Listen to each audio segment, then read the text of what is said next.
नमस्कार. देवकी मराठी गृहिणीमध्ये तुम्हा सर्वांचं स्वागत आहे. तुमच्या मुलांचं अभ्यासात मन लागत नाही, तुमची मुलं चिडचिड करतात, तर त्यासाठी महिलांनी आपल्या मुलांसाठी त्यांचा अभ्यासात मन लागावं यासाठी तसेच त्यांच्या सुदृढ आरोग्यासाठी पिठोरी अमावस्येच्या दिवशी एक उपाय करायचा आहे. हा उपाय करण्यासाठी मूठभर तांदूळ भिजत घालावे व त्याचा भात तयार करावा.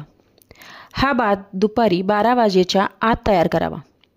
हा भात तयार करताना त्यामध्ये मीठ घालू नये. हा भात दुपारी 12 वाजण्यापूर्वी मुलांच्या अंगावरून 7 वेळा उतरवायचा आहे. त्यापूर्वी त्यांचे औक्षण करावे आणि नंतर हा भात तुमच्या घराच्या टेरेसवर किंवा बाल्कनीमध्ये तुम्ही ठेवू शकतात व हा भात तुम्ही पक्ष्यांना खाऊ घालायचा आहे.